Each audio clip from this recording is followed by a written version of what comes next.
Tässä talossa asuu Taavi, 7V, ikiliikkuja. Taavi tykkää tehdä itse omat eväänsä, elää vaarallista elämää, ottaa riskejä, ajatella elämän tarkoitusta, nähdä asiat uudella tavalla, tekeytyä patsaaksi ja harjoitella universumin karmeinta irvistystä. Taavi vihaa sukkia ja rakastaa rakennella kaikenlaisia juttuja. Tässä Taavi katselee ulos ikkunasta kotikadulleen, jonka varrella on myös tämä talo, jossa asuu toinenkin Taavi. Tämä Taavi on 67-vuotias ja hän asuu yksin.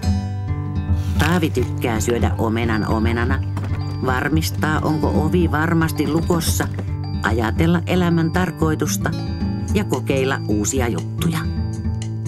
Taavi haluaisi osata soittaa soitinta, ei pidä häviämisestä ja osaa rakentaa taloja, vaikkapa linnuille.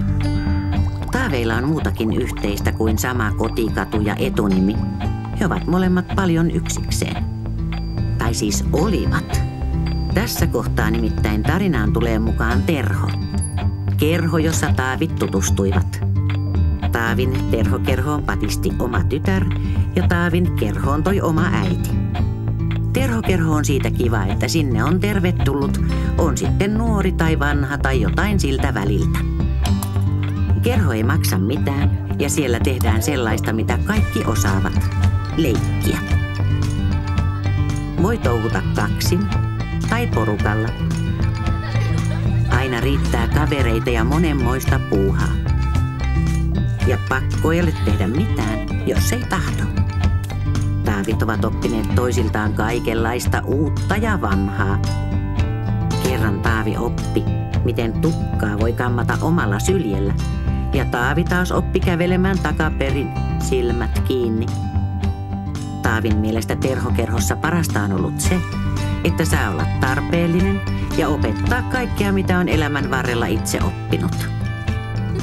Taavin mielestä taas ehkä kaikkein kivointa on se, että aikuisillakaan ei ole koskaan kiire.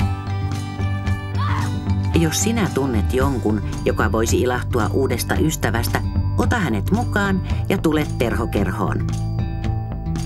Kohta koko Suomi leikkii.